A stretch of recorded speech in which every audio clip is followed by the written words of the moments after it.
सांग मैंने आज आम घरे बनइबा नड़िया तेल जोटा कि रंधा नड़िया तेल कही था आम अति सहजरे आ बहुत ही अल्प समय बनइबा जहाँफल कौन हेना आमर बहुत गैस खर्च बचो आ सहित आम बनइबा लड्डू जो आम जो नड़िया को तेल बनइबा तार जो बड़का अंश बाहरी जीव नड़िया को चिपुड़ी सारापर आम बढ़िया टेस्टी सुआदिया लड्डू भी बनई पार।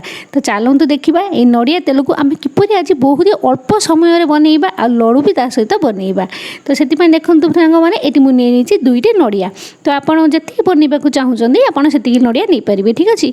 तो नड़िया को नहीं नेले आम ए छोट छोट कर काटबार अच्छी तो आपन को जपरी आपन को सुविधा हूँ दारे हो जदि छुरी हो एपट देखूँ हाथ कोरोनी साहाय्य जदि आपन को सुविधा होची आपन काढ़ी पारे।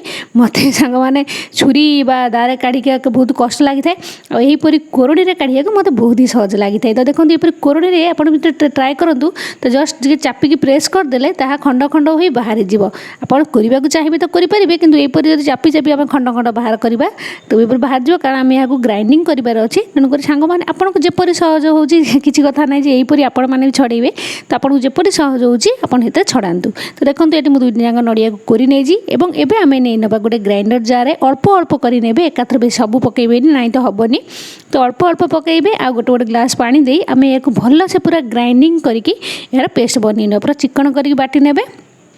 तो देखो ये मुझे पूरा चिकन करके बाटी नहीं देखिपे तो यह आम ए छाणिकी आ जो रसटा को बाहर करदे ठीक अच्छे। तो छाणियापी आप गोटे जगह नहीं ने नहीं ने गोटे स्ट्रेनर और गोटे कपड़ा रखिकी आम यह चिपुड़ी यार रस बाहर करना जब कपड़ा सांग मैंने चिपुड़े तो अति सहजरे आपन सुविधा है सहज है तार रस बाहर करने खाली स्ट्रेनर बहुत असुविधा होता है। तो यहपरी कपड़ा साहाय्य आप देखो यहपरी चिपुड़ी आर रस को सब बाहर करना आ रस बाहर सारापर जो बड़ी जीव जो नड़िया कोरा ताकू आप आउ थे पानी पकईकी आउ थे भल से पूरा ग्राइंडिंग करदे आउ तार को चिपुड़ी पुणी थे रस बाहर करने जदि किसी बची जाइए रस तो ता पुणी थे बाहरी जीव दुई थर यहपरी कलापर देखिए आप पूरा सुखिला लगे आप हाथ को भी पूरा ड्राए लगे आ तेलिया अंश मोटे रही तो भल भाव यार रस को सब बाहर जीव। तो से आप दुई थर करके सब नड़िया को धीरे ग्राइंडिंग करके अल्प अल्प कर पानी दे ग्राइंडिंग करके यार रस गुड़ी को आप बाहर करदे। तो टोटाल आपको दुईटी नड़िया प्राय 1.5 लीटर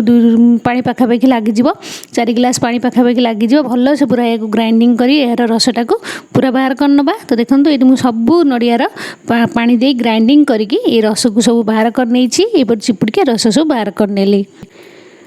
तो देखो सांग मैंने नड़िया रस ये मोर बाहरी गला। तो ये कौन करवा ना ये जो नड़िया रस बाहरी आम या फ्रिज्रे 8 ରୁ 10 घंटा पूरा रखी नवा। जदि सांग मैंने बहुत लोग करते कि यही नड़िया रस को तो गैस रे बसैकी तो ये घी बाहर करते जो बाहर थाए आमर जो तेलटा किंतु जदि सेपरी आपड़ करेंगे तो आपंकर बहुत ही जाड़ नष्ट हे बहुत ही गैस नष्ट हे समय बहुत ही अधिक लगे। तेणु आपड़ यही प्रोसेस करूँ देखिए केते सहज हे सांग मैंने सतरे। तो आप कौन करेंगे ना या फ्रिज्रे 10-12 घंटा रखिदे और काढ़ा पूर्व आउ अध घंटा फ्रिजर रखिदे जहाँफल कौन हम ना जो मलाईटा जो घी तेल अंशटा पूरा उपरको बाहरी आसो हार्ड टाण हो ठीक अच्छे रखिदे। तो ये चलतु तो जो नड़िया कोरा सब देखते बाहर जाइए तो जो बाहर नड़िया रस ताकू फ्रिज्रे रखिदे। तो ये आम लड्डू बनई ना देखो। तो लड्डू बनवाई आप गोटे कढ़ा नियंतु नॉनस्टिक हो लुहा कढ़ा हो जो कढ़ा आप चाहूँ नहीं पारे। तो कढ़ा ने से मुझे गोटे कप देखो नहीं गुड़। तो ये मुझे सुखिला गुड़ नहीं गैस फ्लेम को मीडियम रखा और अल्प टे 2-3 चामच पानी देदेवी। ये मोर गुड़टा बहुत ही सुखिला अच्छी तल लगे आप जब पानिया गुड़ भी बनाऊँ तो अल्प टे पानी निहाती देवे और फुटिया मेल्ट हाँपाई आम किसी समय मीडियम फ्लेम आपड़ चाहिए तो ए चीनी गुड़ बदल दे पारे कि गुड़ भी टेस्ट बढ़िया लगे और गुड़ भी आम देहपाई भल होता है। देखो 1 ରୁ 1.5 मिनट भितर मेल्ट हो सारा आगे भल से तो आप देखिए जो मेल्ट होपर आउ अध मिनट 1 मिनट भितर आउ टे स्लो फ्लेम आपको फुटाइबे जेपर्यंत कि देखिए यह अठाड़िया हवा स्टार्ट न हो। तो बेसी हार्ड करेंगे जस्ट यह टे फुटब और मेल्ट हो सारापर आउ अध मिनिट 1 मिनिट भितर आउ टे समय यहाँ फुटाइबे देखिए अठाड़िया स्टार्ट हो कलर देखिए चेंज हो अठा अठा हवा स्टार्ट हो देखो के बलिया देखा अठा अठा देखो देखा जाए। तो यहीपरी ही आउ बेसी करेंगे तो यहीपरी हवा दरकार। तो ये कौन करवा ना तो ग्लास फ्लेम को स्लो रखिए मोटे बढ़ेबे स्लो फ्लेम आम जो नड़िया जो चिपुड़ी जो बची जाइए से नड़िया को देखो गुंड को आणिक पकई ने। तो पकई सारी स्लो फ्लेम रे आपको जो गुड़ रे आम नड़िया को भलसे पूरा मेल्ट गोल नवा आ देखिए नड़ियार कलर चेंज हो आप गोलेला बेले जानीपारे। तो यह आउ गोटे मिनिट पर्यंत ये भलसे पूरा स्लो फ्लेम रे मिक्स करनवा जहाँफल कोटिंगटा भलरे हो नड़िया जहाँफल आम लड्डूटा भलसे बनी पार। देखो ये भल से पूरा गुड़ में एकर सेकर कर सब लगे ने आर जो आम लड्डू बनई टेस्ट बढ़ाई ये मुझे नहीं 2 चामच खसा देखो आउ 2 चामच नहीं मगज मंजी जदि फ्रेंड्स आप पाखे अच्छी तो आप पकेबे जदि ना आप खाली नड़िया कोरार बनई पारे। ठीक अच्छे तो देखो ये भल से पूरा आउटे गोल नवा तो गोटे मिनिट भितर टोटाल सब काम हम तो गोल देवे भल से पूरा कोटिंग हो तो ये भल से पूरा गोल ने आप देखिपारे कण नड़ियार कलर आ बास्ना पूरा बदली देखु ये भल से पूरा गोल नेला देखिए यार कलर देखो केते चेंज हो गला आ यार पूरा कोटिंग भी भल से हो गला पूरा अठालिया अठालिया हो गला। तो देखो आप देखिपे तो ये आम गैस फ्लेम को बंद करनवा एवं यह टे ठंडा होगापाई 2 मिनिट छाड़देवा। बहुत गरम अच्छी एवं आम लड्डू बनई पारानी जस्ट अल्प ठंडा ठंडा टे कमिज आम बनइबा। तो 2 मिनिट पर देखो यह गोटे गरम किंतु अच्छी पूरा ठंडा होनी जब पूरा ठंडा हो तो आम लड्डू बनबनी।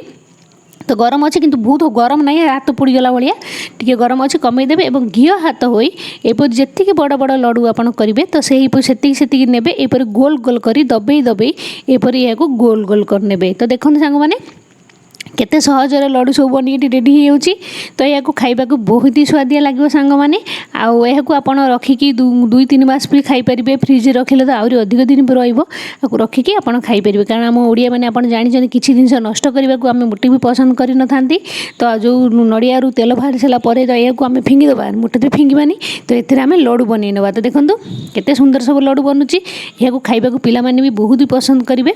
तो देखो यहीपरी आप सब लड्डू को बनई ने गरम गरम बनइबे तो ये गरम अच्छी तो एत भी गरम नहीं आप हाथ पूरा पोड़ीज तो से गरम अच्छी 2 मिनिट पर गरम गरम थी आम ये लड्डू सब बनई नवा। तो देखिले सांग मैंने केते सुंदर लड्डू ये मोर बनी पूरा रेडी आप देखिपे तो आपड़ भी यहीपरी लड्डू सब बनई पारे आउ खाइबा यह भी बहुत ही स्वादिष्ट बहुत ही टेस्ट लगे। तो देखिले तो लड्डू तो आम रेडी बनीगला एवं 10 ରୁ 12 घंटा पर जो नड़िया को आम रखी नड़िया रस को तो ताहा कौन है ताकू आम देखा ये देखो 10 ରୁ 12 घंटा पर्यंत मुझे फ्रिज्रे यह रखीदी काढ़ा आगुरी फ्रिजर यह मुझे 1/2 घंटा रखीदी जहाँफल कौन हम ना जो आम नड़ियार रसर तार जो तेल अंशटा पूरा ऊपर को हार्ड ही बाहरी जीव।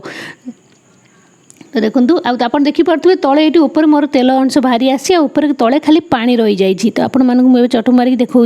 तो देखो केते हार्ड है जो तेलटा ये बाहरी आसी तो देखिए यहीपरी आम ये छणारे गोटे यहीपरी छणारे छाणिकी काढ़ी ने तेल अंशटा को तो देखो तेलटा पूरा हार्ड हो जाए जो पानीटा से पानीटा खाली रही आ तेलटा पूरा बहलिया हार्ड होकर बाहर जाइए।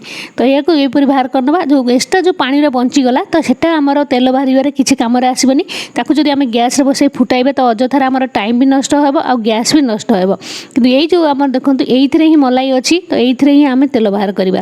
तो यहीपरी सबूटा छाणिकी जो हाड़ अंश तेल अंशटा को यहीपरी आम बाहर करना आ छाणी सारापर जो बंचीज जो क्षीरटा ताकू आप नष्ट करेंगे यह बहुत आम देहपाई भल जदि आपणकर आंठुगंठी समस्या अच्छी जदि ब्लड प्रेशर अच्छी हार्ट प्रोब्लेम अच्छी तापाई बहुत भल जदि आप वेट लॉस करने को चाहते एनर्जी पूरा भरपूर अटे आ जो देखो ये छाणी नवा भल से पूरा जदि आउ किछि थिबो ता भी बाहरी जीव आ नड़िया रस आम स्किन पई भल हेयर पई भल गोटे कंडीशनर काम करता है आम हेयर पई बहुत ही भल आप फिंगीबेनी आप लस्सी करी हो जूस करी हो जेपरी आप पी पारे ताकू पी नेबे नहीं तो आप बहुत ही रेसिपी भी बनी पार आ सरबत भी बनी पार आप बनईकी ताकू पीबे मोटे नष्ट करेंगे।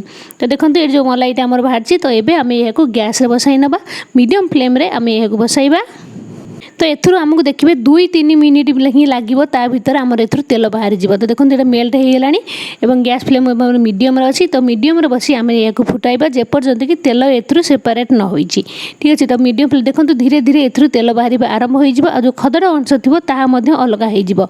तो देखो फुटिया स्टार्ट हो गैस फ्लेम मोर मीडियम अच्छी मीडियम फ्लेम रखी आम या धीरे धीरे यहीपरी मझे मझे घाटुथे ना तो तल लगे जदि ननस्टिक अच्छे लगुनि जदि अन्य कड़ा थी तो लगे तो आप धीरे धीरे एपरी घाटुवे तो एथुरु बेसी किसी खदड़ बाहरनी किसी असुविधा नहीं। तो देखो धीरे धीरे आप देखिपे तेल किपर अलग सेपरेट हवा स्टार्ट हो गलानी। तो टोटाल आपन को 3-4 मिनट भीतर लगे अति सहजरे बहुत ही कम समय अल्प परिश्रम आपंकर नड़िया तेल घरे बनी आपंकर रेडी हो जेपर्यंत देखिए पूरा गोल्डन कलर न हो जाए से पर्यंत आप मीडियम फ्लेम रे या फुटाइबे। जो हे आसो तो देखिए पूरा छिटिक आरंभ हो तो आप गैस को स्लो करने स्लो फ्लेम रे कि समय फुटेबे गोल्डन कलर है पर्यंत। देखो ये मोर गोल्डन कलर हो जाए तेल देखो केते सुंदर मोर बाहर की सब सेपरेट हो जाए। एबे आमे कौन करवा ना गैस को बंद करनबा कारण ये तेल आमर बनिकी पूरा रेडी हो गलानी। तो गैस को बंद करनबा आ तेल को टिके ठंडा हवाई छाड़ीदबा जो ठंडा हो आम या छाणीबा। तो देखो ये तेल मोर पूरा ठंडा हो जाए जो खदड़ अंश बाहर था देखो मुझे साइड कर नहीं या खाइबा बहुत ही टेस्ट लगी था मत तो बढ़िया लगी था सांग मैंने। तो देखो जो तेल बाहर तो ये मुझे छाणिकी देखा तो घरे देखिले ना सांग मैंने केते सहजरे आम केते सहज उपाय नड़िया तेल बनइले आपन को बहुत ही अल्प समय लगिला आ गैस भी आपनकर बहुत ही खर्च कम है। तो देखिले ना सांग मैंने नड़िया तेल बनइबा केते सहज। तो आपण माने भी एहीपरी नड़िया तेल सांग मैंने घरे बनई पारिबे अति सहजरे। देखो तुम सब आपको छाणिकी देखा केते तेल बनला तो आप देखिपारे। तो देखिले सांग मैंने केते बढ़िया से आमर तेल सब बनिकी रेडी हो। तो यही तेल को आप रखी आप हेयर लगे पारे स्किन लगे पारे आप पोड़ा घा कौटी अच्छी लगे पारे बहुत ही बेनिफिशियल अटे। आ लड्डू देखूँ ये केते बढ़िया आमर बनी। तो सांग मैंने आपड़ जदि घरे कोकोनट नड़िया तेल बनइबा चाहूँगी तो यही उपाय बनइबे जहाँफल आपणकर टाइम भी बहुत ही कम खर्च हम आपणकर झाड़ भी बहुत कम खर्च हम। ठीक अच्छे तो सांग मैंने आज ही बनातु आ किपर लगे कमेंट कर जणाइबे।